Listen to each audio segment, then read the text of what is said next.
Hello everyone, welcome to Inspected Goals, the pod that tries to improve our FPL play through a more analytical approach. As you can see, Sam has vacated the spot tonight. He's currently in Estonia with the England squad, such as his fantastic job that he has that I wish I had. And we're sat here, but I've managed to get quite a good replacement for him, if I don't say so myself. It's my old mate Andy from Fantasy Football Scout and now Let's Talk FPL. Andy, how's it going, bud? I'm doing good, thanks. Thanks for inviting me on. We've done a few spaces over the last few months, but good to be back on YouTube together. Yeah, do you know what? This reminds that Paul Rudd gif where it's like, who'd have thought? Look at us. It's kind of like that Yeah. with the Fantasy Football Scout links back in the day. Yeah, it's good to talk, mate. I don't really know what we're going to talk about, to be honest. We try to cover various topics and hot topics as we go through the game weeks, but when you're as a special guest, you kind of thrown me, so we'll just sort of pick stuff from the chat. I've got a few questions and we've got a little bit of a structure, so we'll work through it. Sounds good to me. First of all, how did you get on last week then? Because it wasn't a particularly good one for you, was it, as far as I know? No, it was. I got 70 points on a wild card. It was bad.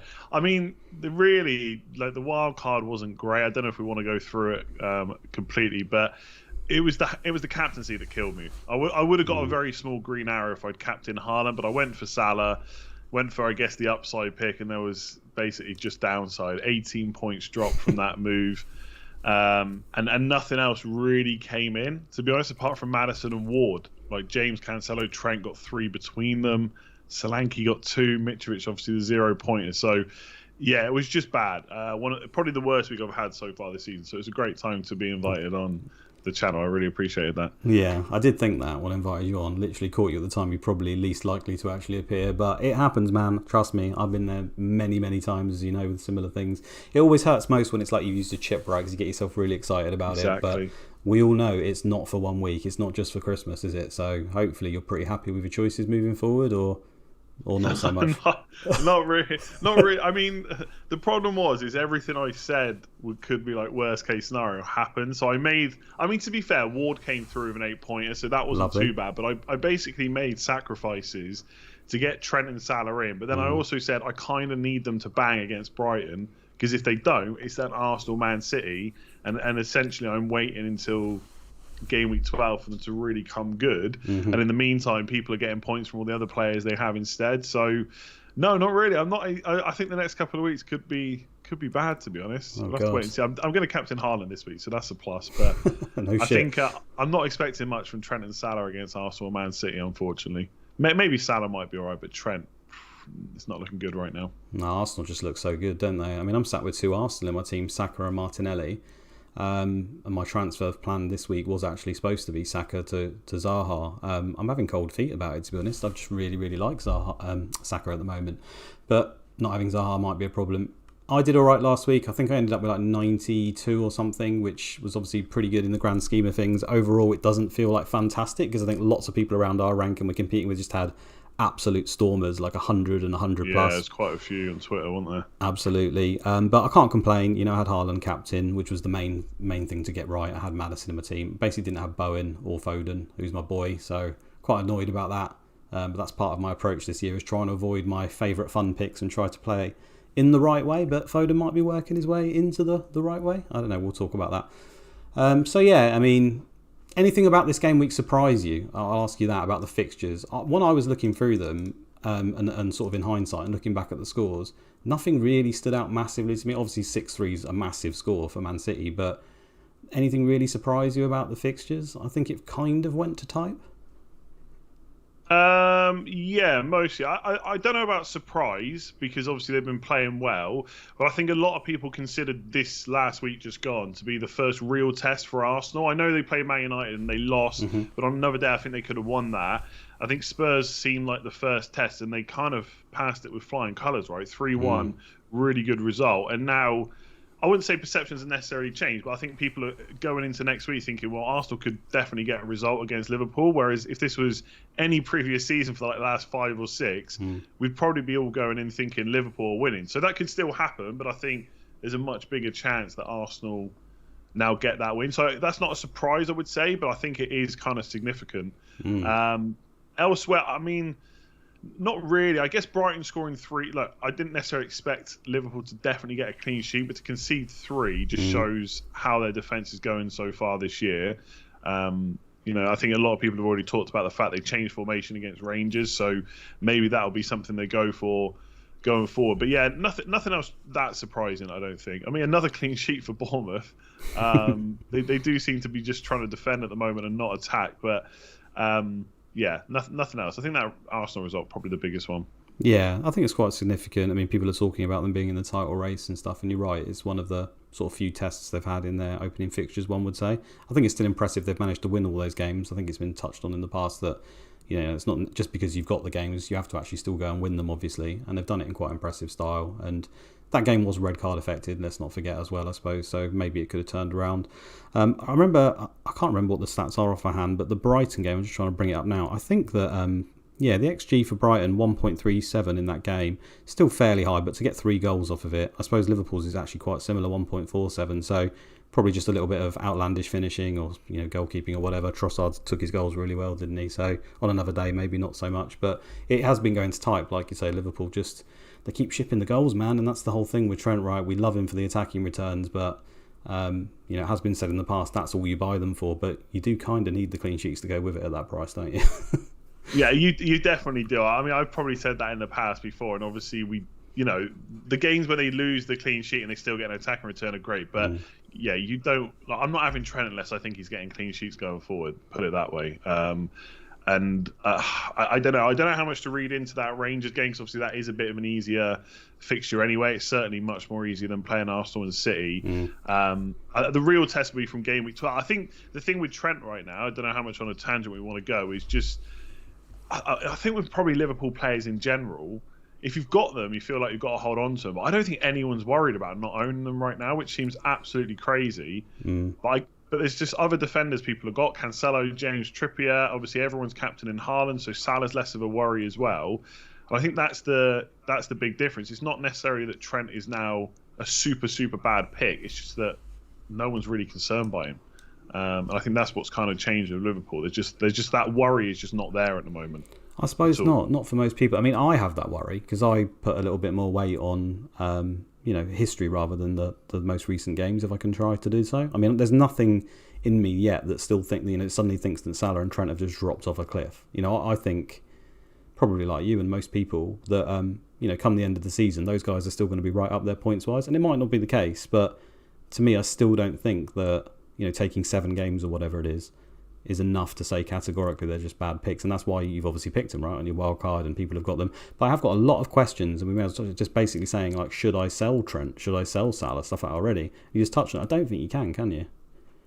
I think I spoke about this on the video today. I think if you're going to do it, it's really got to be now, because I don't see why you would hold them for Arsenal away and Man City at home and then sell them, right, for game week 12 onwards. I think if you've got them at that point, you should definitely keep them. I don't know. It's really difficult because if anyone asks me if they should buy Salah right now, there's probably no real need to, because the only reason you really need him is for captaincy, and I just don't see many fixtures where people are going to go against Haaland. Like even me, someone that's captained Salah way more than I've captained Haaland this year, I'm wavering now on game weeks 13 and 14. I just don't know if I want to take that risk of going against Haaland, who seemingly can just score against anyone. So selling them's a bit trickier. I feel like most people's teams are not so good that they've got the luxury of selling Salah. And I do think for game week 12 he's a good option in the blank. I think then it's Nottingham Forest. I mean, that's one of the worst defences in the league. I think as bad as you might think Liverpool and Salah have been, there's goals in that. And people keep saying to me things like, you've got to take the Bournemouth game out of the data because excuse it, they scored 9 goals. But that just shows what they can do. And they're about to play Nottingham Forest, who are arguably even worse. So... yeah, I don't know about selling him. I think, for me, if you're going to want him back, then I don't think you sell him. If you're genuinely prepared to just go without him, then sell him. I don't really see a big issue with that right now. But, yeah, I think it's a similar thing with Trent. I just don't see... Like, if I didn't have Reece James, and I was thinking about Trent to James, I think I would probably do it, because I just don't see a clean sheet in the next 2. Really? Okay. James obviously plays in 12 as well. There's not many players I would sell Trent for right now. I think Reece James is one of them. I think Cancelo's a hard one because he's got Liverpool then a blank, so I don't think you can do that. I think Reece James is one you could make an argument for. Plus, it would free up some cash. I certainly agree with the James thing. I think I did FPL Focal does like a little video and sort of asks for what are your thoughts and considerations. And I thought, well, I'll just go for who my favourite pick in each position from now, pretty much to the end of the season. And James was the first name that came to mind in defence, so I agree there. I had loads of questions around pretty much what you touched on there about the one premium and always captain Haaland, which you said there. And I think, I mean, I've always said it certainly, and I think most people will say it, the captain's armband is what makes these premium players at that price their value, essentially, when you couple it. So if you are genuinely not going to captain, another premium, it doesn't have to be Salah, and you are just solely going to do Haaland, then I do agree with doing that, because I think that is probably better for your team. The only thing is, you touched on there, game week 12, I still think Salah is the standout captain in that week, and we don't have Haaland. And then you've also got the Forest game. The other element is, either did get rid of Salah or another premium, and yes, got loads of the 8 million mids or whatever, and whoever else, I still feel like there's more money than I actually need. I feel like you can still kind of get that and still have Salah. For sure. And let's not forget, I mean, it hasn't happened yet, but Haaland could get an injury or whatever happens, and suddenly your team's in a position where it's extremely hard to restructure.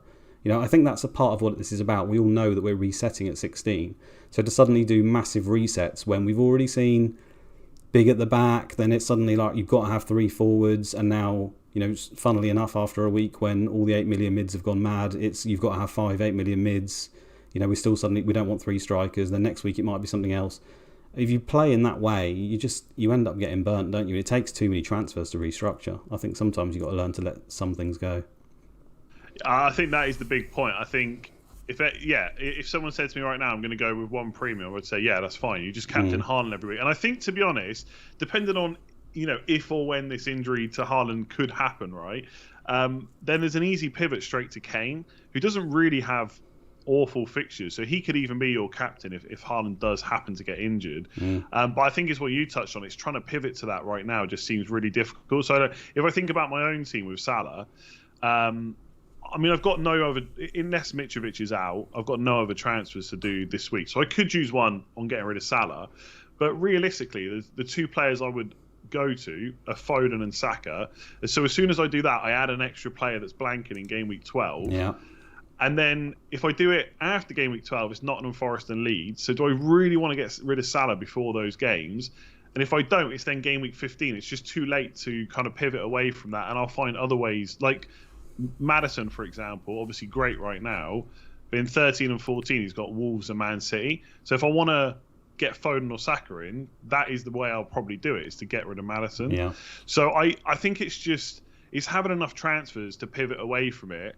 And is it that many more points? I'm not sure. Like Sertout did put a tweet out earlier. I think he ran some testing, like optimization.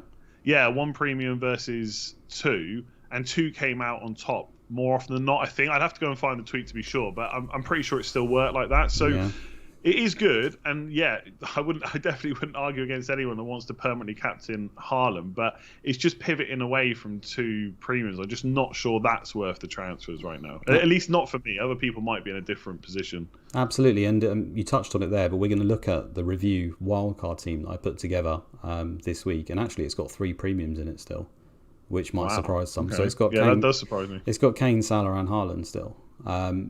It did until I excluded Kane in order to... There's various versions of it where it would sub out Haaland for Kane, which I just wasn't having and I didn't know what would do, so I ended up excluding him. But that originally did have. But we'll look at that in a bit.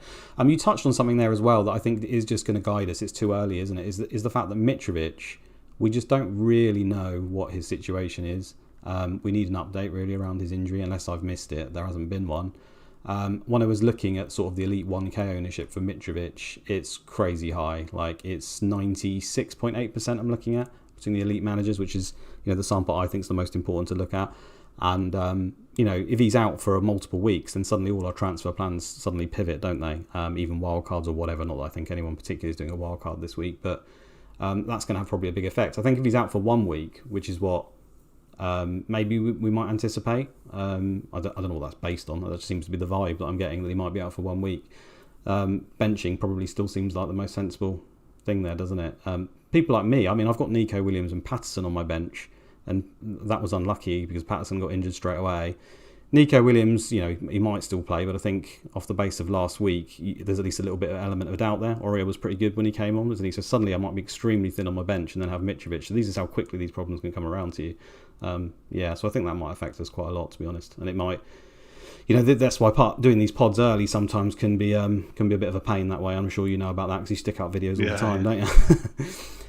Anyway. Yeah, we don't know. You're right. We haven't. There's been no update. I do wonder if that's maybe because there's going to be good news. That's what I'm hoping for. Like Fofana, for example, goes and gets injured yesterday. We've already got an update about him. So yeah, I'm kind of like you. I don't. You said it earlier that a couple of weeks ago it's like we've got to switch to 3-4-3. There's so many forwards. But if Mitrovic is injured and I've got to swap him, then suddenly I'm not really sure there's too many too many forwards that I really want to go for. No, I think it would be Haaland and Jesus, isn't it? And they both blank in 12. I think if anyone was saying you have two up front, I think you probably say from now to the end of when it comes to World Cup and 16, Jesus and Haaland probably score the most. Maybe Kane you could throw in there as well, but obviously the value. Both so expensive. Yeah, and obviously they don't play in 12. I mean, that's the way I would look at it. Outside that, it seems quite scarce now. Yeah, I don't. I mean, there are other forwards you can go for sure, like Wilson, Tony, Skamaka, even maybe even Martial. But they kind of all come with slight issues. Either minutes are possibly a concern, fitness is a concern. Excuse me, or in Tony's case, I'm just not actually that sure about the fixtures right now. So it is a bit of a tricky one. I'm like you. I've got Nico Williams on the bench. I'm now suddenly worried about him. And I'm also really annoyed with myself because I had the money to put Trippier on my bench on Wildcard and I didn't do it, and now I can't afford him. So it's I need Mitrovic to be fit. I think, and to be honest with you, I don't know if we're going to talk about it later. I'm not actually sure what I will do if he's not fit or if he's out for weeks, because part of me thinks just save the transfer and maybe reshuffle to a back four possibly. But I think it's like you said, Shmigo, we've only got a few weeks till 16. If I do reshuffle, that's it then. I can't go back. Yeah, and you're kind of booking in transfers, aren't you? And it's the fact that we've got to incorporate a blank into this as well that just makes it even harder to reshuffle and pivot, I think. Anyway, I've brought up on the screen here the team ratings XG, which I've labelled it anyway, which comes from FPL Chase, our old mate, who basically does all our graphics for us because we're too lazy. He's fantastic if you don't follow him already. He does a lot of this stuff. He's basically got the adjusted XG from Gameweek 10 to Gameweek 16 on the expected goals scored by each team. Right at the top, we've got Man City, no surprises. I suppose maybe there's a surprise in the fact that they blank in 12 and they're still top, but I mean, they've been ridiculous again, haven't they? I get it. I fully get it. Absolutely. You got Liverpool right there as well. So, with Trent and Salah, potentially not the worst there. Arsenal are in third, and they've got a blank as well. I mean, that is probably slightly surprising. But their fixtures, they're tricky, aren't they? Because their fixture just before in Leeds, and probably their fixtures just after, certainly the next two after, are good enough. And FPL Review does really like Saka. I was looking at the expected points, and he's still really, really high up. And that's why I was talking about quite nervous taking him out, actually. I pretty much have to do it, I think, to have 11 players in game week 12 because of my injuries to Patterson, and possibly Nico doesn't play. But I don't feel great about it because Saka... Have you got 2 free transfers or just one? I've just got one, but okay, it's a bit harder then, yeah. Yeah, I mean, if you look at the projected points for these guys on review, anyway, Zaha's got 31 and Saka's got 28.6. So we're talking about 2 to 3 points, which can be quite significant. But over 6 games, that's not a huge amount. There might be a transfer elsewhere in my team I could do. For example, a Patterson or a Nico to a playing player. That's probably going to help me more, especially if then I actually get 11 players out in 12. But anyway, let's talk about my team specifically. In terms of this data, is there anything that surprises you about this? I mean, the fixtures, obviously it's tried to account for them. It's adjusted based on the fixtures and the performances, but we've got the best teams at the top, which has been the same way all season pretty much. The fixtures have an effect, obviously, but how much of an effect? These names just seem to be there all the time. Your team, Man United, is set there in 6th, and I've seen a few questions about them actually as well. So does any of them actually interest you beyond the Bants? Is it Man United attackers? Yeah, we've got questions about it. We literally. Yeah. I'm see if I can find his name to name drop him. But yeah, crack on. Yeah, I think that there's only 2 we should really be considering, and that is Martial and Rashford. I don't think Anthony. I like most of what I've seen with him so far. I don't think he's going to be an FPL option anytime soon. And Sancho, we could go off on a tangent, but he just had hardly any good games for Man United, and he just never really looks on it. So I think the only two I would look at is Rashford and Martial. But Martial's only just back from injury, and so I just worry about his minutes. I think he probably will start, but he isn't probably going to get much past 60 or 65, and there is a chance that he just doesn't start as well. So that's my problem with them. And then the fixtures, I don't know. I think Man United attack, as bad as Man United are, the attack still isn't that bad. But I'm not overly keen on the fixtures, if I recall. I'm just bringing it up now. Yeah, they got to play both Spurs and Chelsea in game weeks 12 and 13. And given how we approach the Man City game, I know these fixtures are easier than playing against City. I still worry, though, about whether the team will just sit back and they were so afraid to attack against Man City. So I just don't really like the next four, if I'm honest. And even Everton away, like, I know the date. This is where the date is terrible, isn't it? Yeah, Everton. Like, this is where I get conflicted, because the data for Everton is that they are still a bad defence, but I don't know if they are that bad. And like, you got Idrissa Gueye there now, and Onana's playing all right, and Cody and Tarkowski are doing okay as well. I don't know if that's a great fixture. I think with going away to Everton, you almost like have to score early. And if you don't, I think they'll just make it tough. Yeah. So I'm put off by Man United attackers. I just don't think they fit in very well with the current picks that people have. I mean, they're playing 5 at the back, and they're definitely a defence first team. And you're right, they've improved their team. I don't think anyone can question that. They were an absolute shambles before that. So I agree with what you're saying, but it is obviously that recency bias, and the data still says they are bad. So I still think it is a good fixture. And ultimately, Man United are 6th on this list, so they are projected to score the 6th most amount of goals across these fixtures, despite them being bad.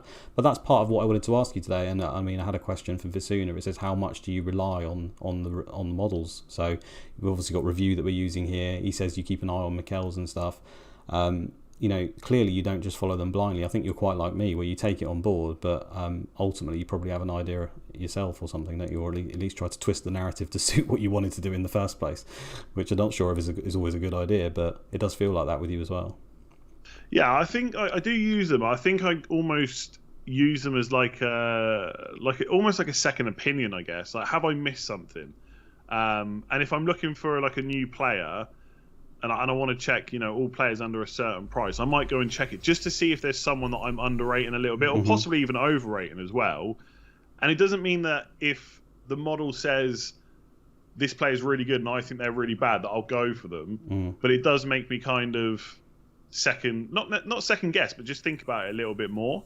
But I think I would say that I'm just always aware of what teams and players' underlying stats are, like expected goals, expected assists, and that definitely plays on my mind when I pick a player. I do find it difficult to completely ignore that. I just won't mostly now make a completely vibe pick. I remember how I used to play, and I would do that. I just can't do that now. I find it really difficult. So, for example, like for Liverpool, I know you've obviously got it up on screen. Everyone's telling me Liverpool playing really bad, and I can see it, right? They're not playing as well as we would expect them, but I know they are still top 2 for expected goals so far this season. I know that Salah's numbers are, I think, better than his second season for Liverpool, and they are the same. 0.7 XGI or something per night. Yeah, it's 0.71. Yeah. And I think 0.25 of that is expected assists. The rest is expected goals, and that is better than the 4th season he had at Liverpool. And we know that the last 5 seasons he's done brilliantly. So I'm kind of thinking in my head, okay, I can see they're not playing as well, and I know that Salah is not shooting as much, but he's still racking up the underlying numbers. So at some point, that's probably going to turn around. So I would say, how do I play? I'm always aware of those numbers. That's how I knew when you mentioned Everton, their data's bad. I just know it is because I've looked it up. And I know that before this week, Leicester weren't in the top 5 worst defences, which is part of the reason I picked Ward and Everson. So yeah, it does play on my mind, and I do look at models for sure. But I won't I know there's always so many boring conversations about them on Twitter, but nobody goes and clicks a button and says, okay, this is the wildcard team, I'll pick that, and then clicks the button next week and says, oh, that's the transfer, I'll just do that. It just doesn't work like that for sure. Well, one person did last year. He followed it completely and he finished in the top 1,000. I think he finished like 200. Well, maybe I need to change 289. I mean, that's not always going to happen, but yeah, I'm exactly the same as you. I mean, I generally, as my process now, which I try to do to just curb myself essentially, is to run through a review, run my team through it, to run the solver, look at what it suggests, but I don't really pay attention to what it says necessarily on the transfers that much. I'll look what it says, but I'll have an idea in my mind. But really, I look at the expected points and just check that it's not vastly different to what I think, or or exactly what you said. If over a 5-game week period, I like the look of Saka. I think he's good. I go look at him and he's suddenly 15th on the list, then maybe I'd worry. If he's in the top 3 or 4, then I'm like, okay, I'm happy with that. That sort of thing's what I expected. But I think part of that probably comes from playing the game a long time as well, right? Sometimes a lot of stuff fantasy probably feels instinctive. That's not a brag. I think it's just because we played it a lot and we're all so heavily involved in the game. A lot of what is obvious to do most weeks is obvious to most people as well, I think, who have been in the game a long time. For me, it's trying to avoid the recency bias, though, right? That's the thing that I think is really hard, especially when you've got Twitter and you've got everyone else who calls out everything, every second. Someone scores in a meaningless game. It's all over Twitter. They're great now. The eyes emoji. Man City can't defend because they've conceded 3 goals to Man United. That sort of thing that I really think it does help you to cut through, and that's what I try to use it for. Yeah, again, I always try and refer people to the actual analytical people, because I just a pretender, really. I don't really know what I'm talking about. But that is kind of more what I think has helped me, is like understanding that you shouldn't necessarily change your opinion too quick on a team or a player that's either performing well or badly, right? They might be better, but we don't know for sure, and so you shouldn't heavily change your opinions based on that. So Liverpool, we're going to talk about Liverpool a lot because that's all I've banged on about all week. But to be fair, if you look at their output, goals and goals conceded, it's not actually that bad anyway. Not compared to how people are talking about. I think they've conceded the same amount of goals as Man City. Yeah, exactly. Now I know the expected goals, Man City are better, but expected goals conceded. But yeah, that's what I think is interesting, because the way they're talked about is though they're the worst defence in the league sometimes. But anyway, to get back to the point. I won't change my opinion on them for a while. And look, sometimes you do get stuck with that, and they are just worse, or not Liverpool, but in general, a team is just worse or is just better, and you're a bit slow to it. But there'll be plenty of times when that's not the case, and you just don't what's the word I'm looking for? Just over-expect from a team or whatever. That's a bad word, but you know what I mean? Like don't suddenly change your mind so they are now right up here. Instead, they're actually just a little bit raised. So that's what I find helps. And also, sorry, before you cut in, I find it helps me knee-jerk less as well. Like, I still get frustrated. I was very frustrated after my wild card, but I know going forward the team is mostly okay, and I think it stops me from doing that knee-jerk. That I know people hate the word optimal and stuff like that, but I find analytics almost helps me know that I've made a good pick and that it won't always work out, and that's okay. I think that's what's really helped me over the last couple of seasons. Absolutely. I think that nails it on the head. At the end of the day, at least it's based in some sort of mathematical logic, right, rather than hunches. And if it doesn't go well, it's not just like dusting the shoulder off, go, oh, well, the robot told me to do it, so, they're to blame. It's more like you say, it's peace of mind. It's like, at least it was in sound decision before the outcome. There was some grounding behind it. That's what I think it helps to give you. It's almost the same when you touch it of bouncing opinions. You bounce it off of review. It's no different really from me bouncing. Say I ring up Mark Southerns and go, listen, Mark, what's going on with this? Or anyone does it, they might ask their mate, or they might ask a content creator or on Twitter, what do you think about this? Here's my moves, here's my transfers.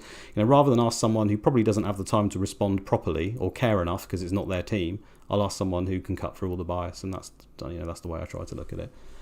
I think another buzzword that I know people hate, but I'm going to say it anyway, is like variance. And it's not using variance to say that you just always got unlucky when it didn't go well and that you made a good decision when it goes right. It's just knowing almost that football happens sometimes. And when people say to me like, XG is just showing you what's happened, it's no good. One of my replies is always, or if they say what's the point in XG, one of the replies is always, have you ever watched a game and said the words, how did we not win that? That is almost what expected goals is trying to tell you, that on another day that team probably wins, and if they keep on getting those chances, they will eventually start winning. But there's no obviously Mystic Meg crystal ball approach that's going to tell you exactly when that's going to happen. So you have to try and learn to trust it. And it's a bit like the Jesse Lingard thing, right? That's still in my mind that he was probably overperforming a little bit. And I didn't jump on him, and he carried on doing really well. But there'll be plenty of players where I did the same thing and they didn't carry on. And I've done better, like Bernardo Silva, for example. It's over many examples. That's right. You might not get everyone right, but that's the approach, isn't it? If you do it 100 times, you might get 85 of them right and 15 not, and that's the general approach. I mean, there's far worse ones than that. We've had Etienne Capoue hit about 6 goals in 6 weeks. We've had, Lee Catamol scored 3 times in 3 weeks. And it's very hard to say to someone, I should get this guy because his role's changed in the team, and Capoue's suddenly a great goal scorer and he's scoring points and he's 4.5 million. You can't really say to people, look, don't do it, because then you look like an idiot when he keeps scoring. But ultimately, is it probably a good decision? I don't know what Capoue did after that, but I don't think it was very much, right? No, not a lot. I don't think. Yeah, and it's not that I'm not one of those people that completely brushes off like conversations that aren't analytics, right, about form or how a team is playing, they're looking good and stuff like that. I just don't use it a huge amount to inform decisions. And again, sometimes you just get it wrong, and that's kind of fine. So that's kind of how I approach it. I would say I do use models, but it's more just having that expected goal data in the back of my head all the time. Yeah. And just knowing that football can happen sometimes. And, sometimes it'll be in favour and sometimes it won't. And ultimately, we're playing a game that lasts for 38 weeks and we're having to base it on extremely small samples a lot of the time, right? Yeah. So how much use a lot of this is questionable, and that's why, especially in terms of review and their model, they put a lot of weight on historical data, right? Which people struggle to grasp, I think. Like the whole Salah thing, he's not performing. Oh, trust me. I'm getting it in the neck every single day about Salah. I need him to score soon, honestly. See, I in the past, when I just decided to do whatever the hell I want and not care, I wouldn't have Salah and I'd get it in the neck non-stop for not having him. I'm used to that. I've also brought up his team ratings here for expected goals conceded. So it's the same chart essentially, but obviously the other side. So it's done it on clean sheets. As you would expect, Man City, despite missing a game right at the top, expected to get 2.73 clean sheets over those next fixtures.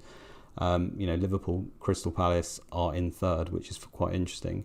I think on terms of Man City, they're worth talking about in terms of the defence right now, because I think people, funnily enough, after they score 6 goals, kind of want to switch to 3 attackers. They don't want a defender. I personally don't think it's about that. I think there's more to it than that, isn't it? I think it's more around the rotation, right? I think there just seems to be issues at the back. I don't really care the fact that they've conceded. I still would put quite a lot of money, if I had any, on Man City keeping the most clean sheets from now till 16. But I think it's who do you pick outside Cancelo or maybe Ederson. It's quite tough, isn't it? Well, yeah, you'd have to tell me that, to be honest. You're the Man City lineup guy. I definitely want Cancelo. It's part of the reason he was on the wild card is I'll either bench him in 12 or I'll ship him out with a transfer and get him back with another one. So I definitely want him. And I think the easy explanation is he's the only one that I expect to play every week right now. And so I would love to have a second one, but I just don't know who. Again, you tell me if I'm wrong because you're the expert. But like Kyle Walker's injured, so my first thought is, well, maybe Gomez is going to play more, but I don't even think that's going to be the case. Like Ake could play left back and Cancelo could play on the right, and obviously they can use whichever other 2 centre backs, Akanji, Laporte, Diaz, etc. So I want a second one, but I just don't think I can't buy them until game week 13, and I'm not going to. I don't think I'm going to be sure by then who to buy, and by that point it's going to be too late. So I think, to be honest, unless you got the money for Ederson, it's probably just going to have to be Cancelo only, unless you're prepared to take a bit of a risk. Well, some people and arguably don't want any. Foden. Yeah, I don't get that, to be honest. In some ways, I'm a little bit annoyed that I went for Cancelo on Wildcard because I did think they concede to Man United, and I do think they're going to concede to Liverpool. So that's 2 out of the 3 since Wildcard. They're not going to keep a clean sheet, and then they got a blank. But I think from 13 to 16 onwards, like that is possibly 3 or 4 clean sheets for Man City. So I do want Cancelo. I get what people are saying about whether or not he's too expensive because his underlying numbers are not great this year. No. They're way down. I do wonder if the whole he's playing on the right, so that might make him more attacking, could be a thing possibly. But I just think it comes back to your earlier point that, especially if you're only going 1 premium, it's pretty difficult to spend all the money. So there's way worse players you could go for than Cancelo. So I think I still want him, to be honest. I mean, for me, again, we're basing it on seven weeks, really. Man City played 7 games? Remind me, 7 or 8 anyway. They've played... They played 8, I think. I've played 8. Okay, so they've played 8 games. And we're talking about a team that last season you wouldn't even have dreamed of getting rid of Cancelo. And we know that his role changes. It's not just left back, right back, and people throwing this narrative. He played left back a hell of a lot last season. People will say, the dynamic of the teams change because Haaland's there, and yeah, I'll respect that. But I think you can see in other competitions when Cancelo has been given slightly role. I mean, he's done fantastic in the Champions League. He's got quite a few attacking returns in that so far. It's also the fact that he just racks up bonus and the nailedness, right? That's the added things. I'm not even too bothered about the other stuff. If he didn't get one attacking return from now till 16, but he played every game, and he was always in the frame for bonus, which he generally is, then he's still a good option because you're getting probably the only fully nailed on. We'll say that now, he'll probably get rested, but member of their back line, right? He is a little bit expensive for what he's offering, but it comes back to it. It's 7-8 weeks. You can't base, and I do see it a lot, I think, online, just generally on Twitter or wherever on videos. Foden's playing on the right now. He's a great option. Well, there's no guarantee he's even going to play next week, or even if he's going to be on the right. He could be on the left next week. You can't base it on that. He does it based on the opponent. So yeah, I still really am a big fan of Cancelo, and I can't see him leaving. Personally, I think Crystal Palace in 3 are interesting. I don't have any of them. I think because people are looking to make their defence a little bit cheaper, I think in general. I think that's been the general vibe I'm getting, trying to get more in midfield and up front. They offer obviously some cheap defenders with here some, good chances of clean sheets. They haven't really performed that well. You didn't get any on Wildcard, did you, from Palace? I did, yeah. Oh, I got Gay. Okay. So that because in game week 12 they got Wolves at home, so I was looking for players that could cover that week. So I don't know how often I'm going to play them. They got quite a few away games like Leicester, Everton, West Ham, Forest in there. But I think it's interesting when we've obviously talked about we're playing on short sample sizes, right? So you can't you can't wait a whole season to see what the data is before you use it on the season playing. But Crystal Palace are a really interesting one because I'm not sure where to put them. Because last year they were top 5 defence for expected goals conceded. Yeah. This year they're bottom 5. So they've gone from really good to really bad. I know they've had some pretty poor fixtures. But I just wonder if they're more in the middle. But I do think their fixtures kind of trump everything at the moment. So I do think if you want someone cheap, Gay's pretty decent. That's who I've got. The other one that I really like, which kind of corresponds to your list as well, is Zuma at West Ham. The bad thing about him is the worst fixture is in game week 12 when a lot of people are going to need that cover because they play Liverpool away. But they've done really well so far this year. He's got goal threat. I think, to be honest, he's probably the only nailed West Ham defender at the moment. So I really like him as well if people are looking for a cheap option. Absolutely, but I think your point there about 12, and if we look at the graph, you can see the teams that have got the best chance for a clean sheet there.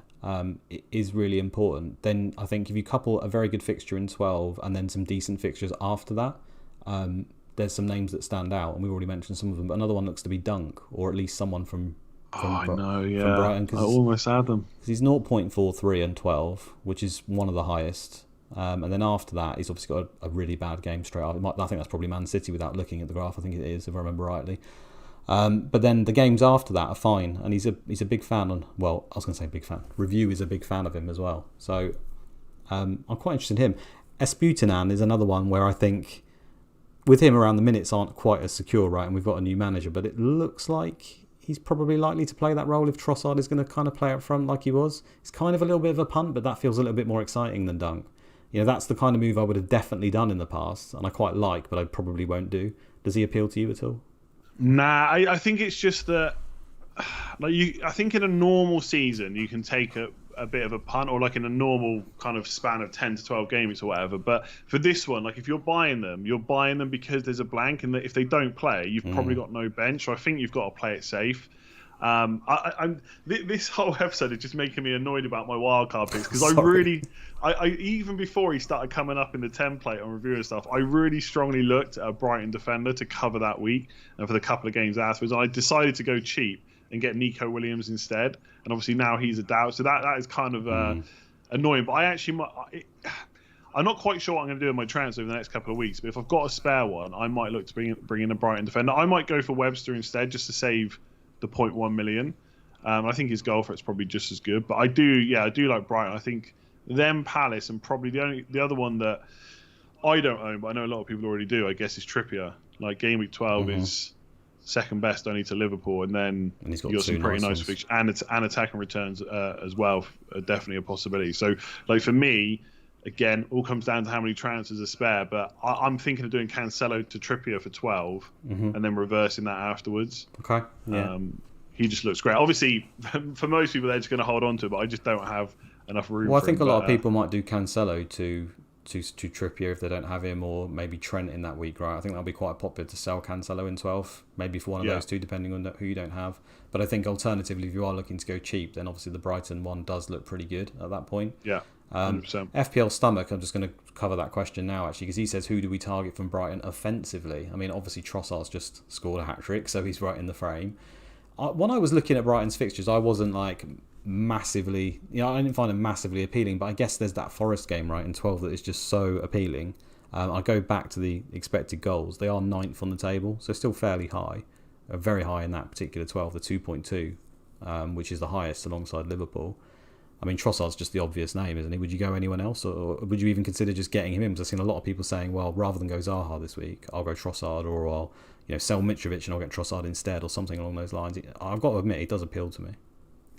If Trossard outscores Salah in Gameweek 12, I might quit. Honestly, I might quit, because I think, given how everything's going, that is what people are going to do, and that's going to make me really annoyed when he outscores Salah. But I think it probably is him. Like, I know Gross has had a fairly decent season kind of up until this point, like 3 goals, 2 assists already, but Trossard looks to kind of be the main man right now. Obviously, there's a bit of knee-jerk bias or whatever because he's just scored a hat-trick, but he probably is the one to go for. I think some people are looking at Welbeck, but I got to be honest, I don't know what his numbers are like, but he's just one of those players I can just never get behind. Like, you just always feel like there's a run of blanks about to happen, and I just don't think, right? Yeah, and I just think I look at Spurs, Man City away, Chelsea at home in the next 5, just doesn't really appeal. I know most people are looking because of Game Week 12, but I just wouldn't use a forward slot on Welbeck. So I think it's got to be boring and say, yeah, it's just Trossard, I think. Yeah, I mean, review's still really high on Gross. It was high, and to be fair, it was high on Gross before the season started, so it certainly got that right. Set pieces are a thing, right? And at the end of the day, if he's getting the minutes, he's a good option. I suppose there's just the element of doubt around the new manager. I think he was the first person subbed. I mean, it was away to Liverpool. He's not probably the kind of player that you can, I think, afford to carry in a game. I'm not saying that he was being carried, but you get what I mean. You need everyone running around and trying their hardest, and Gross is probably one of the names that does that the least out of their teammate. Casido and McAllister are all over the place, aren't they? So I don't think there's too much to read into that, but I still kind of like Gross. I think he's okay, but I just think there's too many other midfielders right now. And Trossard, if he is going to be playing up front, his numbers are good, and I still probably do prefer him overall. I think he's a fine pick, to be honest. And to be honest, looking at the fixtures, I think this whole I know often people talk about captaincy, and then when it gets down to it, they get put off. But I think it's going to happen. I don't think he'll be higher than Salah, but I think in the community, like the people we're competing against, I think he could be right up there. Because I look at the fixtures, I'm just not sure where else people are going to go, really. Yeah, exactly. Like maybe Maddison against Leeds at home, especially if Maddison has done well over the next 2 fixtures, that might be a thing. I guess you got Mitrovic against Villa, but it's not really. Sterling against Brentford. Do you remember last season? There was a week quite similar to this where Kane and Trossard. Yes, and everyone went. Kane. Yeah, I went Trossard on that week, and it obviously works really well. But I think, if I was to replay it again, Kane was the right decision, despite it not being the right outcome. I'm telling you, Trossard's going to outscore. It feels like the way it, things are going right now. I can just feel it. But I don't think it's a bad shout. I think Salah on paper will probably be the best option, but with his ownership the way it is, it's probably not going to be that painful, even if he hauls. So if you don't want to pivot to him and you just want to get someone cheaper in, I mean, Trossard's only 6.7, so it's very easy to get him in. So would you sell Martinelli for him? Because I've seen people talking about that. It's a possibility. I'm just a bit. This is kind of where I'm like definitely not an expert with the analytical stuff, because they'll be able to tell you how much 0.1 million is worth in the long run and stuff like that. I'm a little bit put off by selling Martinelli or Haaland because I'll lose more money than selling Cancelo. Yeah. So for my personal team, that is why I'm looking at Cancelo, because I'll only lose 0.1, whereas for Martinelli it's 0.3, and Haaland it's 0.4.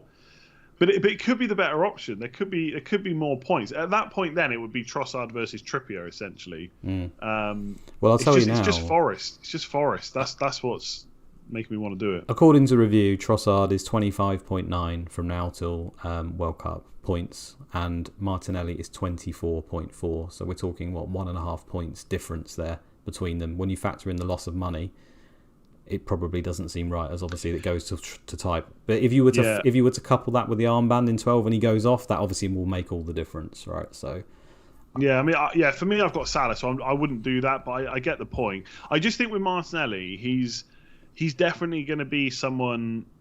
I'm a little bit worried about him because he is kind of being flogged at the moment. He's playing tonight, isn't he? Yeah, they just don't really have anyone on that side because Smith Rowe's injured. So I think even if Smith Rowe was fit, like Martinelli would be playing the majority of kind of the main games, right, the Premier League ones and stuff. But without Smith Rowe, they seem to be playing him a lot in Europe, and it's funny because when he first came on, I know he's obviously quite young, so that might have played a part in it. But I seem to remember everyone talked about him as this injury concern all the time.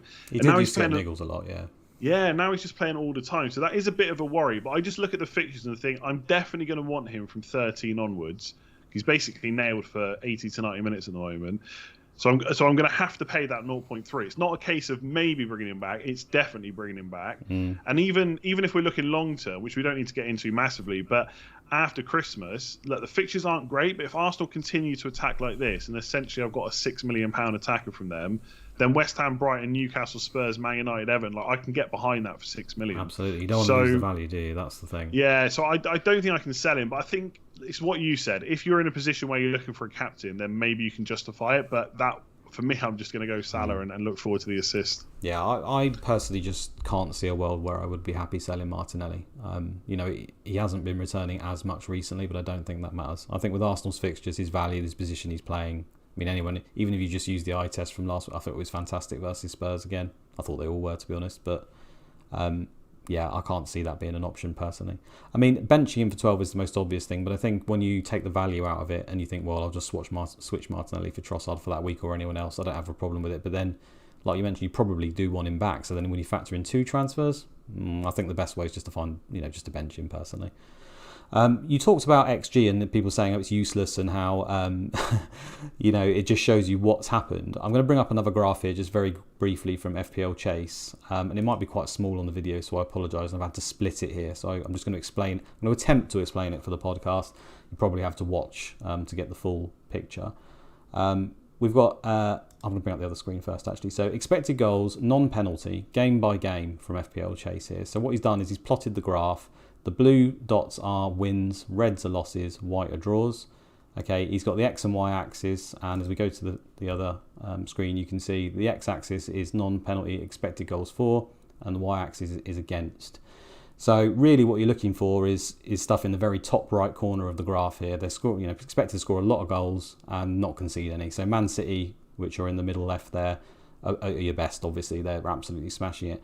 What I find quite beautiful about this, and I know you would expect it, being expected goals, is nearly all the teams that have actually lost, they've usually done pretty poor on the old XG. The ones that they've won are generally in the top right, the ones that they've lost are generally in the bottom left, and then anywhere in between is sort of the draws and stuff are usually in the middle. And there's many teams, it just matches up for so many of the teams. And it's just a reminder, I think, if people look for it, it's probably best to go to his Twitter feed.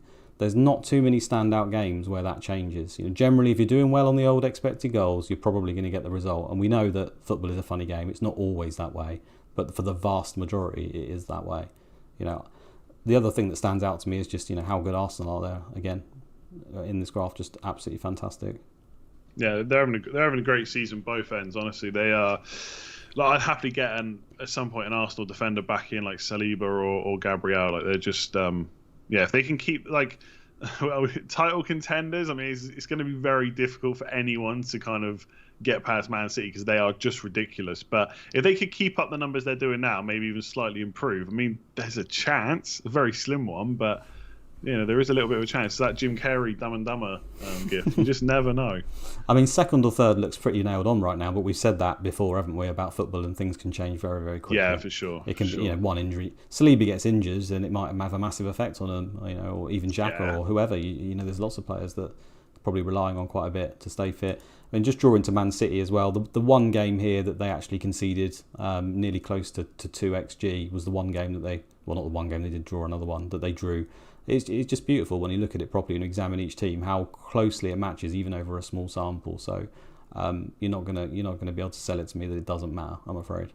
Yeah, I think it's hard because sometimes you've got to hold your nerve through bad results, and it can be difficult to do when everyone else has jumped onto the player that's performing really well, even if the numbers don't quite match up, and you're trying to hold firm, and it just doesn't work out. And then when it does flip, they just jump on that player anyway. So it can be difficult, but yeah, for the most part, it's decent. And anyone that doesn't, if the people don't want to use it, that's fair enough. But I don't like the idea that it's useless. I think what annoys people sometimes is like someone would just be trying to have for want of a better word, like an eye test conversation about a game, and someone would just jump in and say, yeah, but the XG said this, and that just doesn't help. I think that's when people get annoyed. Yeah, absolutely. But if they're quoting one game's worth of XG, then that's also not particularly useful either, right? Yeah. It's good. Exactly. That's the general point. I don't think that's particularly useful either. I mean, look at Spurs right here. They've all the games where they've actually been in the top right corner, so generally done better for the XG conceded, XG for, they've won.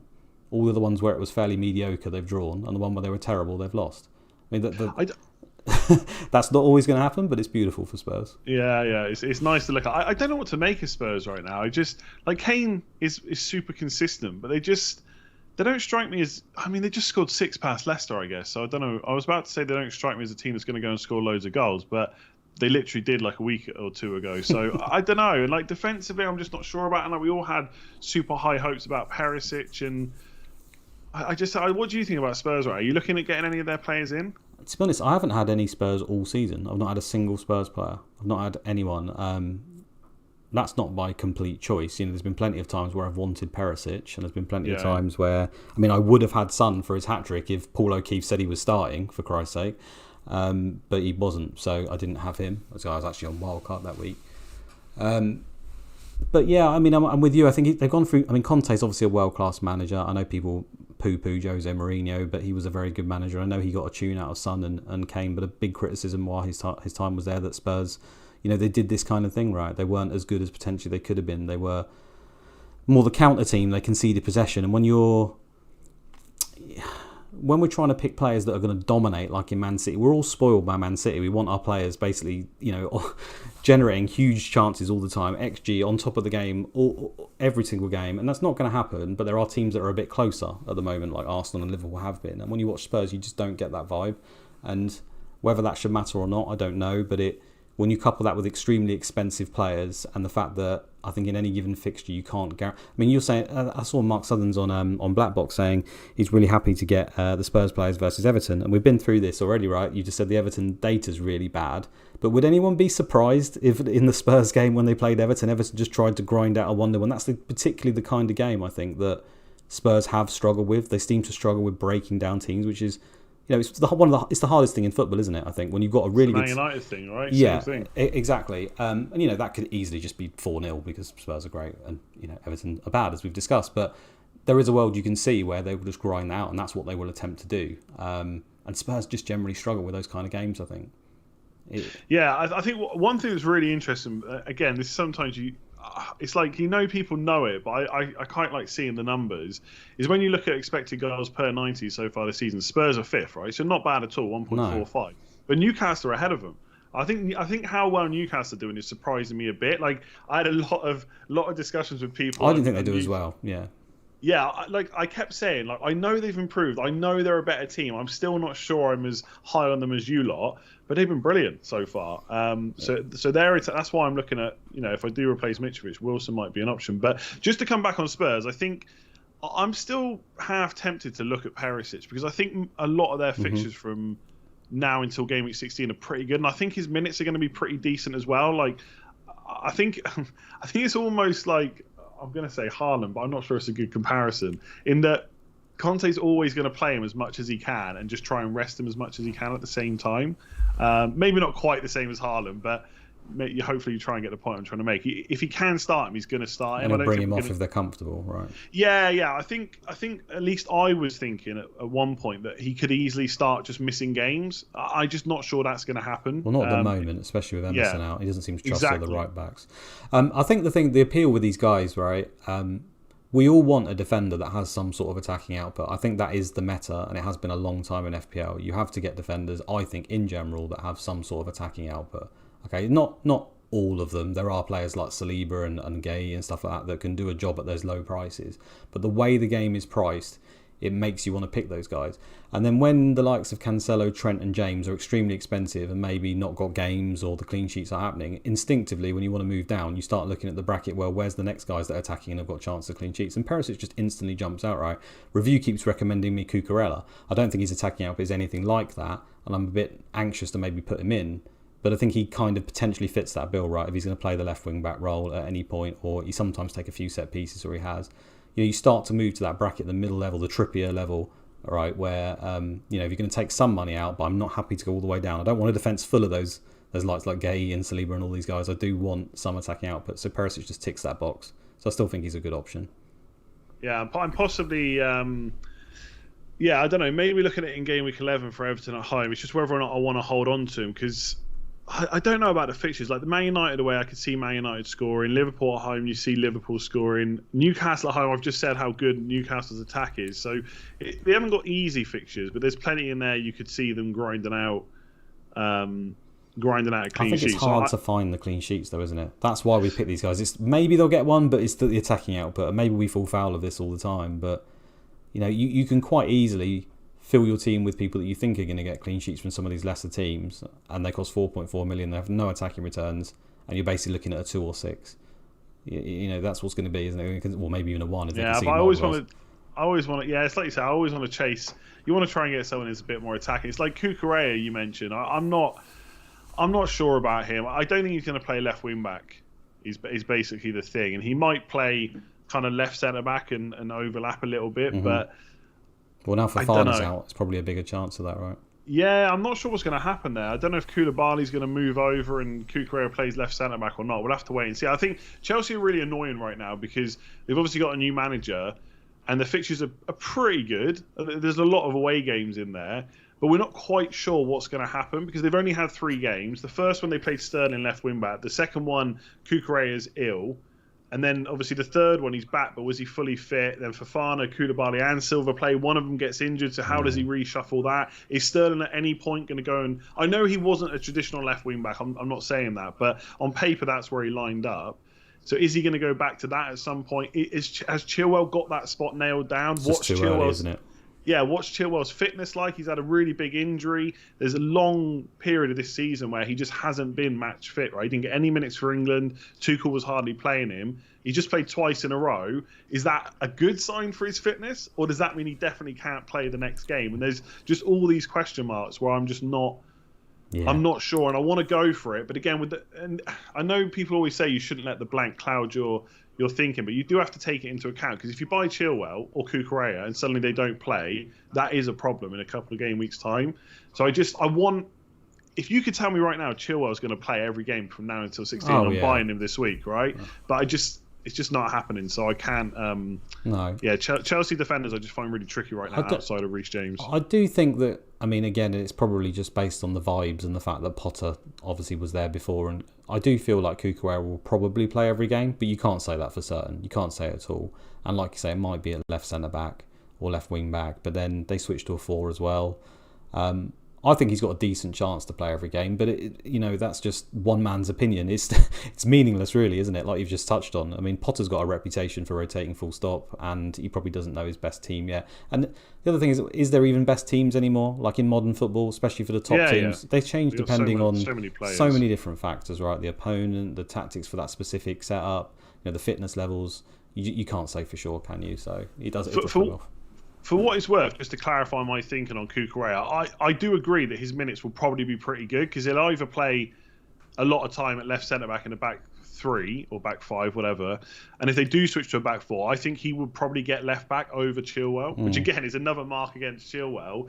But he actually, if you look at where he played last year for Brighton, he hardly ever played left wing-back. He did early on when he first came into the team, and maybe it was because of injuries and stuff, but later on he was always left back or left centre back. So I think that's more where he's going to play. So it's not his minutes I'm necessarily concerned about. It's just that I'm not sure how attacking he will be, but he will get some set pieces, like you said. So, around that 5 million, if you've already got Trippier, there's probably not a huge amount of other options. No, we start to scrape the barrel instantly now, don't you, with the attacking defenders, I think, that are viable. And that's why we've got to the likes of Cucurella and Perisic after the big boys. I think it's very hard to pick them out. I mean, you could look at someone like in the past, Castagna, James Justin, but how much can you rely on Leicester? I know they just got a clean sheet versus Forest, but I'm not sure you can rely on that too much. Their data isn't particularly good either, attacking wise.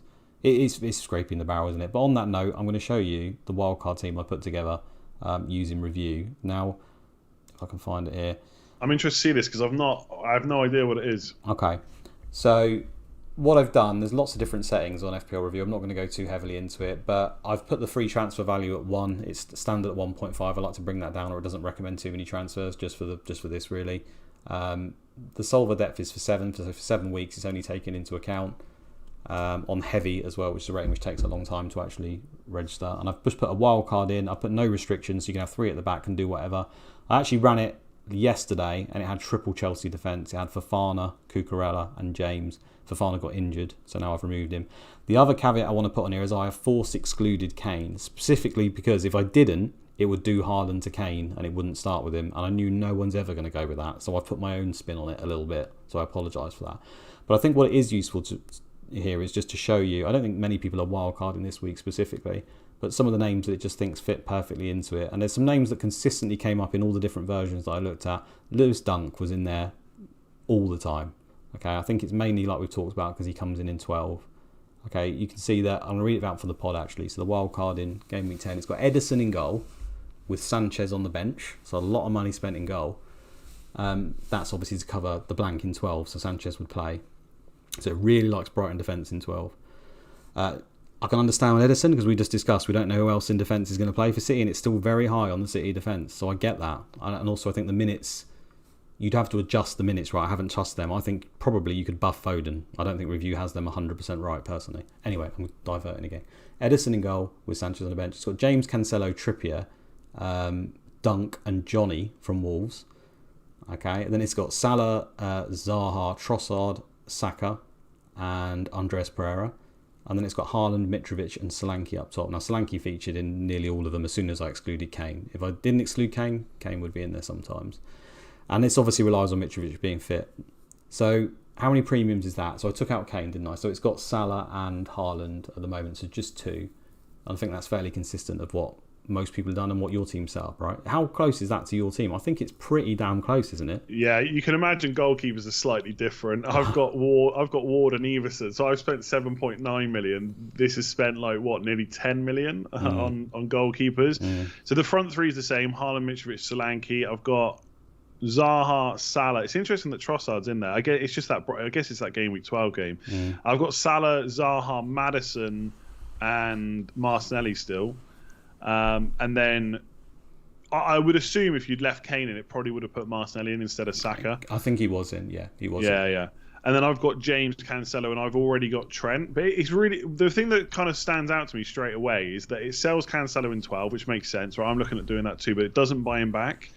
It just leaves him out. It's now making me question, did I make a mistake by just putting him on my wild card? Because originally when I was looking at Game Week 8 wild card, Cancelo to Trent in 12 was going to be my move.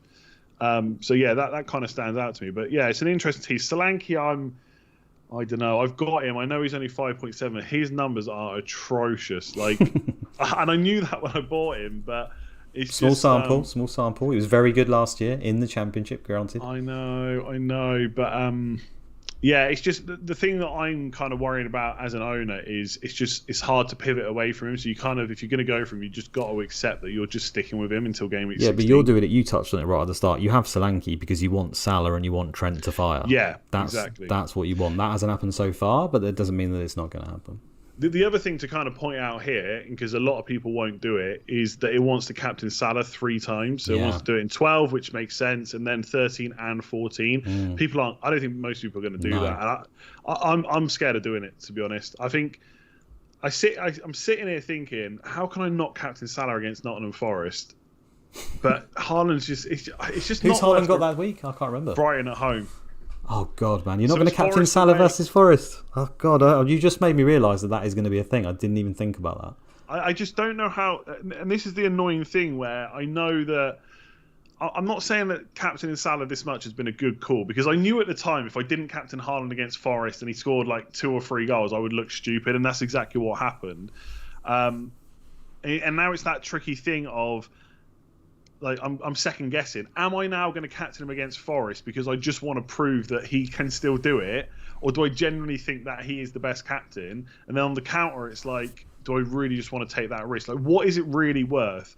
Like, I think the problem with Haaland is you always expect him to score. So straight away, for there to be a big gap from your other captains. So like if I go for Salah instead of Haaland, he's already got to get at least 6 points. So Salah's got to get like 16 points just for there to be a 10-point gap, and Haaland can easily just get more than that. So it's so difficult to justify the captain anymore. At least for now, it might if in game week 11 Haaland had, I'm trying to think now, Chelsea away or Spurs away, and Salah had Forest at home. That's different. I would probably still happily captain Salah, but when it's that close, I just don't think I can do it. I'm too worried. Well, is that game week 14? Sorry, when Salah has Forest, isn't it? No, 13's Forest away. 14 is Leeds at home, and that week Haaland has Leicester away. And again, I look at that and just think the way Leicester have defended so far, even as a Ward and Everson owner, like, am I really prepared to go against Haaland? I'm not sure I am. Well, Salah at the moment is ahead in 13 by 0.4, so 6.2 points expected for Haaland, 6.6 for Salah. Now, this will obviously update as we get closer to it. 7.3 for Salah in game week 14, 6.4 for Haaland. Right, now you obviously buy into it in some way because you've got Salah in your team. We talked right at the beginning, right, that you wouldn't have Salah if you weren't going to captain him. I think that's right? And no, I'm saying it's viable. I'm not saying I would definitely do it. I'm saying it's viable, I think. Yeah, well, now you're edging the other way, right? So I think, given the advice we give out or whatever, if we're not looking to captain Salah, you probably shouldn't own him, right? You should just do the Haaland thing. But yeah, I still probably would captain Salah in those scenarios. We'll see when we get there, right? But the Forest one in particular. I know. I know. I fully get it, right? That could be another 5-6 goals for Liverpool for sure. I got to be honest, right? And again, this is where I'm not fully, super analytical FC or whatever. I honestly think I need to see Salah get a big haul before that game for me to even consider it. That's the worst. I think I need to see it because it's just not happening, and it's worrying me. I think I need to see it. If it doesn't happen, I'm going to find it really... I just can't put up with the pain it causes. And also, let me just double check, right? And again, this should not be coming into your thinking at all. But yeah, okay, so this is what makes it worse. Game week 13, the first game is Liverpool against Nottingham Forest. So if he blanks again, I know that's my weekend ruined again, and that Haaland's going to go and score a hat-trick against Brighton. And I know I shouldn't look at the times teams are playing, but Haaland's broken me, basically. No, I can understand that. At the end of the day, as much as you want to remove emotion from the game, it's extremely hard to do, right? And yeah, that Man United game was honestly, it was like double whammy. Like Man United getting absolutely massacred, and Haaland just, the second goal, I swore for this. I won't say it on the spot, but I swore for the second goal, and then after that, I just laughed. I was like, I cannot believe what I'm watching. No. It was mad. I just can't. And I know that's not going to happen. He's not going to get 5 returns every game. I fully get that, but it's more of a risk thing.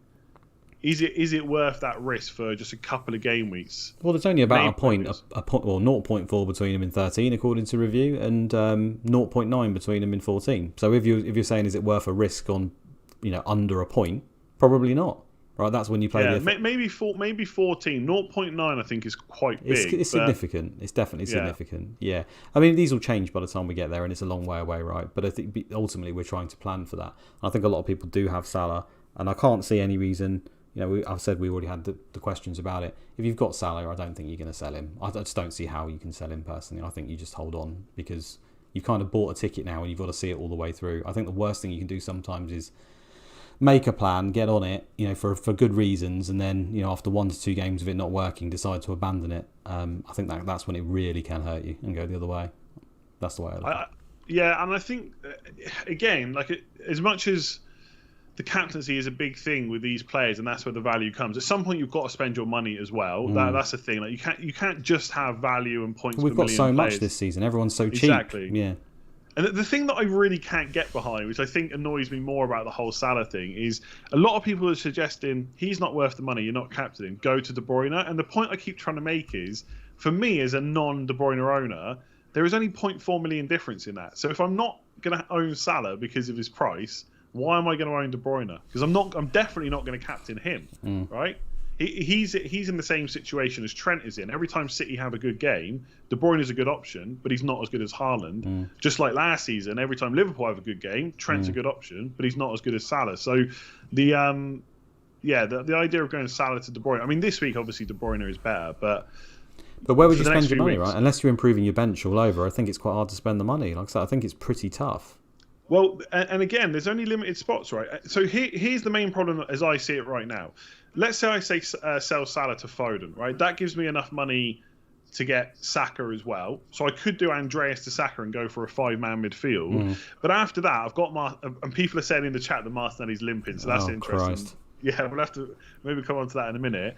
But let's say he's fit. I don't really want to sell him. Zaha's got good fixtures. I might not want to sell him. And I could then sell Maddison. But I've already got Saka and Foden, so I don't really need another different £8 million midfielder. So it's just, I think on paper it looks good, but it's just too many transfers to get away from it now, and I don't really think it's worth it, to be honest. No, you're forcing it, and you're doing it based off of, I think, in the most cases, the emotion of what's just happened in last week. You give it another week a lot of the time, and the thoughts change, like we've already said. So these players are all fantastic options. Arsenal, seriously, Salah, just one goal against Arsenal. That's all I'm asking for. It's not a lot. See, I wouldn't even mind that to bust. I mean, at this point, the Salah one won't even potentially hurt you, but Arsenal clean sheets do, and I don't have any Arsenal players. So it's almost like I don't mind if Salah scores, even if I don't own him, just simply to bust the Arsenal clean sheet. What a strange world we live in. Okay, we're going to move on. I always do this every week. I just bring up the Man City team because I get a few people that come here to follow me about Man City news, Andy, as you may or may not know. So I've put up a team here that I think are most likely to play this week. Just to caveat this is obviously before any injury news or anything, so I'll update this as we get closer, just based on my feelings right now. To talk about really, I mean, for the pod again, I'll just list it. So Ederson in goal, we've got Ake at left back, Diaz and Akanji at centre back, Cancelo at right back, Rodri, Silva and De Bruyne in midfield. We've got Foden right wing, Haaland, Grealish left wing. Now, in terms of defence, we've touched on it. I do still think Ederson and Cancelo are only the fully nailed on people. I feel like who could spoil it at the back? So I think Gomez, obviously people are talking about Gomez very cheap. He played very well against Copenhagen. He could be an option and he could have forced his way into the team because he's done very well and he is more a natural left back than Ake. I'll just put the slight sort of brakes on that in the terms of he's not started a Premier League game yet. He's played in the other European game versus Seville. I think he's quite lightweight. And to me, he probably plays the away Copenhagen game as well because it fits that profile. So suddenly you're talking about him starting 3 games in 6 or 7 days or whatever it is, after not starting at all. So I'd kind of be surprised. So I think as a result, given the injuries we've got at the moment, I'm assuming Stones is out. Ake would probably play left back. If not, he'll play centre back, I think. And it'll be Diaz that probably drops out. I think Akanji's probably close to nailed for this one. I do think long term, Laporte is definitely the best option. Now, I just want to touch on that. He for me will be in their team eventually. But the fact he's been out for so long, he came back for 1 game. Is Pep really going to play him 2 days later straight away? I think again he'll probably get the Copenhagen game. It's an easier game to bring him back into it, just from a fitness perspective. I mean, he got 98 or something successful passes in that game. Was imperious. They kept the clean sheet. I still think Laporte and Diaz, which played that game, are probably their best 2 at the back. But there's enough doubt now, right? There's enough doubt. So I don't think you touch him yet. It could be that the medical department say Laporte's absolutely fine, and if that's the case, Laporte would play. But there's just too much doubt in that area for me. So I think that's most likely the back line.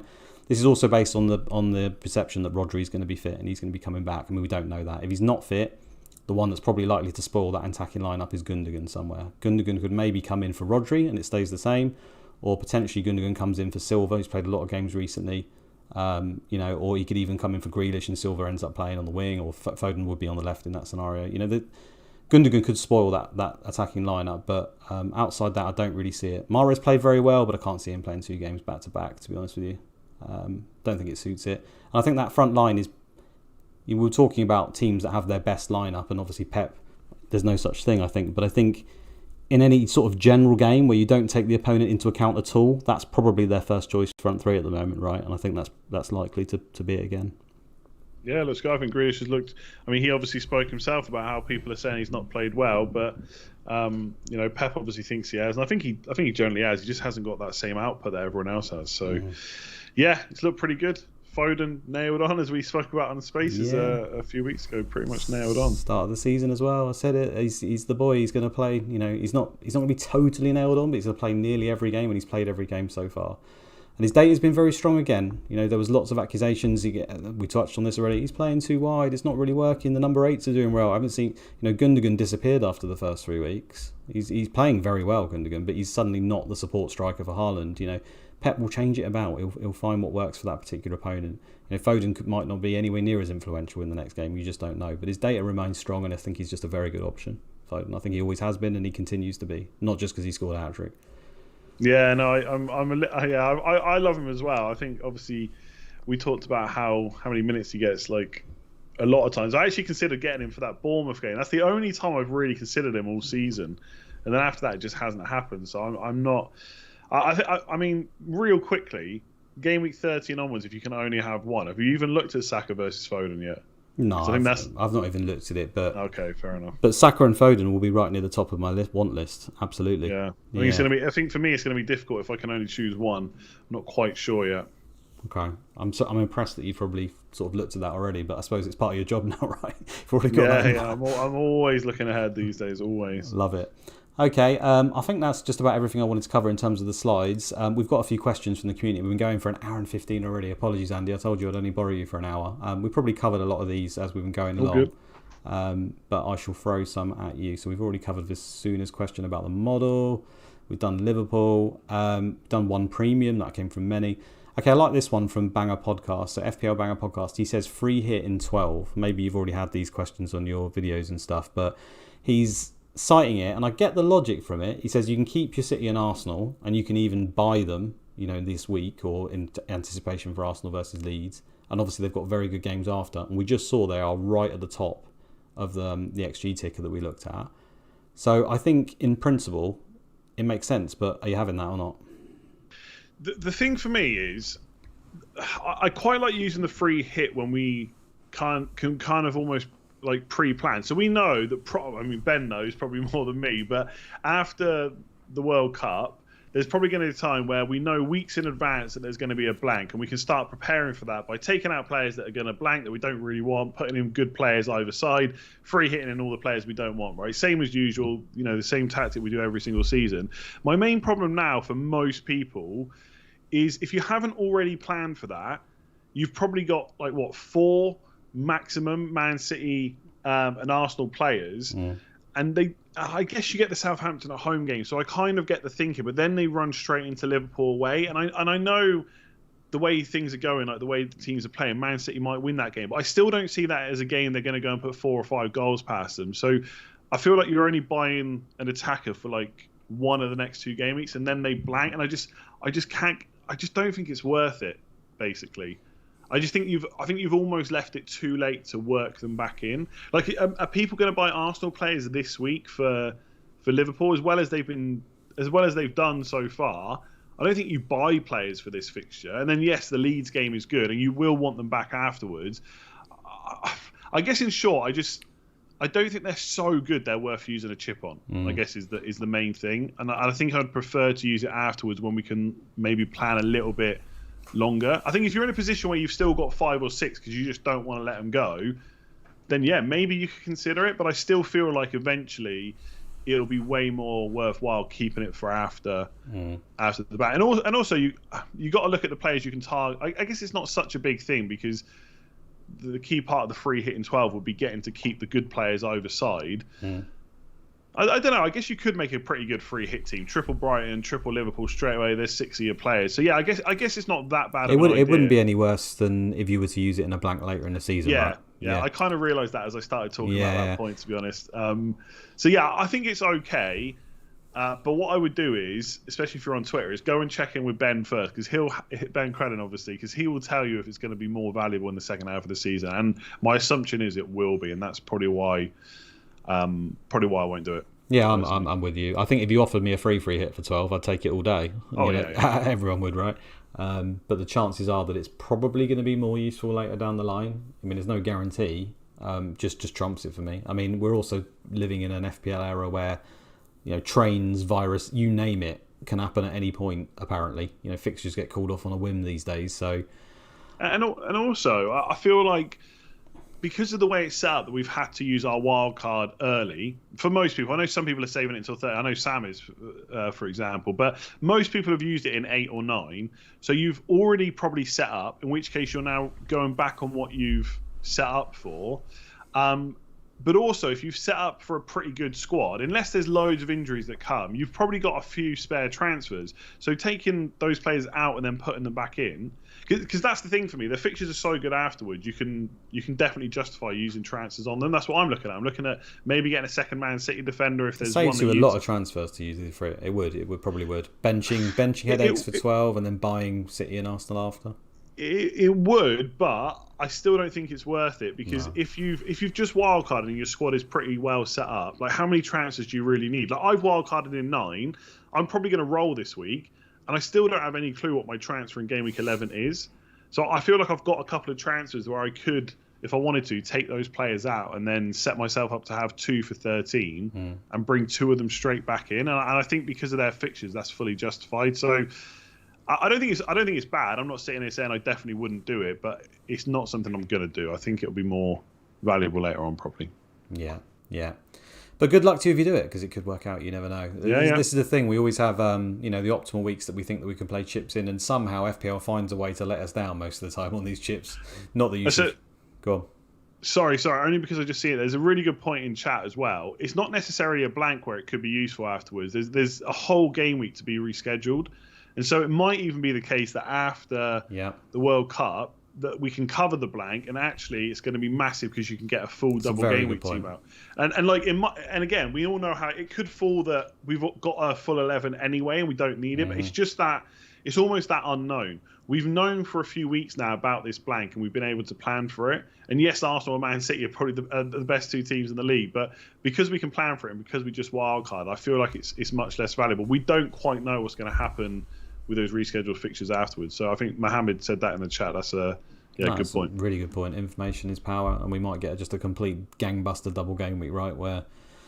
And the timing of it, I'm not sure. Ben Crellin comes into play here, but it might be in a week where Champions League is around, and suddenly your Man City options might not be the greatest or whatever, and Spurs might have 2 very easy games or whatever. We don't know yet. So definitely think it's worth holding if you can. Marmalade Forest, I like this one because I didn't really know how to say to it. Do you think Big at the back was unlucky at the start of the season? Just a miscalculation? Did we get it right? Was it successful ultimately? I mean, I suppose that depends who you got and your specific team, but what would you say on it now? Because everyone's moving away from it, I guess the suggestion from him is that it wasn't the right play, but maybe that's not what he's trying to say. Yeah, I always find these questions difficult to answer because there's like a literal answer, like what actually happened. Yeah, it didn't go quite as we expected. But to answer was it a bad call? I mean, not really. You can only go on the data Like all those prices came out. My first thought was James is too cheap. Cancelo's probably a little bit too cheap. Trent is definitely too. Yeah, they're definitely too cheap. And so we're going to go for them. I think it was one thing I think with Big at the back is people are way more critical when it doesn't work than they are of any other position. So if James doesn't get like a 10-pointer at any point, it's always really bad. But if you get a midfielder in that racks up like a 6, 7, 8-pointer most weeks, you're okay with that. But like Big at the back almost has bigger expectations. But I'm looking at mine now. Like game week 1, I got 3 clean sheets from my 4. Game week 2, James got a return. Cancelo got 11 points. I mean, 2 out of 4 seems okay. The week after that, I had 5. That was really bad in game week 3. But then straight away afterwards, Cucurella gets 5, James 7, Gabriel 9, Trent 17. So that was game week 4. Game week 5, Cancelo gets a return. The other one's down. I think Trent has probably killed it a little bit. And after kind of game week 6 onwards, it hasn't been that great. But actually, no. Do you know what? I'm looking at I'm going through the game weeks I'm talking. Like, game week 6 wasn't great and game week 3 wasn't great. But then I come on to game week 8 and I had Cancelo 9, Gabriel 6, Trippier 5, Perisic 2. I mean, I think it's been all right, to be honest. I don't think it's been as bad as people make out. That was my answer. My answer was it was absolutely fine. I think it was the right play. I'm not just going to be stubborn. I do genuinely believe it was the right play, and I perhaps think it was maybe slightly unlucky as well. I think it probably could have done a little bit better. Mainly Trent is what you said. I don't think anyone would really have anticipated Trent take that one haul away, being as bad as he's been in terms of points. Anyway, I'm not talking about anything else. So yeah, I think it's fine, and I don't think that changes. I think there's still great options. I still, like we already talked, Reece James still would be top of my wish list. I still wish I had Trent in my team, despite some people questioning it. I would still like to have him if I could. Cancelo I still like for this point. And I think over the season, these guys are going to be right near the top and they're going to end up being crazy value again. I just don't see any world where that doesn't happen, really. Every season we seem to be here where we question it at some point. And nearly every season I look at the clean sheet totals and Man City and Liverpool have got 20 clean sheets again. And I don't see anything that really necessarily tells me that will change. Yes, Liverpool might be slightly below that this season just based on what they've achieved so far. But I still think they've got time to sort it out, to be honest with you. I mean, Van Dijk isn't suddenly like a terrible player. He's still one of the best centre-backs in the world. They've still got Robertson, who's been injured this entire time. They've got one of the best goalkeepers in the world. I'd say Matip is an excellent player. It's only a matter of time for me that they sort it out eventually. Yeah, I mean, if we're saying 13 onwards is what we're looking at, because obviously the blank does play a part. I think we'd all happily have Cancelo. There's a chance Liverpool turn it around. We all want Reece James. Everyone is saying that Trippier is good. Arsenal's fixtures are good, so you could go for an Arsenal defender as well. So straight away, that's already 5 defenders I've named that could do all right. So I think it's similar to what we've spoken about with selling Salah and spreading that money. It's just about how many transfers you can use to pivot. And everyone's just wildcarded and gone to 3 at the back. So is it now worth shuffling to 4 or 5? Probably not. But I do think there's a bunch of defenders that will do well from 13 onwards for sure. Absolutely agree. I think all the other questions we've covered generally as we've gone along. So I don't think we should carry on. I think we should just end it. There's no style here, Andy. We just sort of pull the plug and go see you later. Good, yeah. All right, fair enough. Let's have a look in the chat. Is there anyone there chatted at all that anything that's useful? I'm not saying that your comments are unuseful. They're all very useful, I'm sure.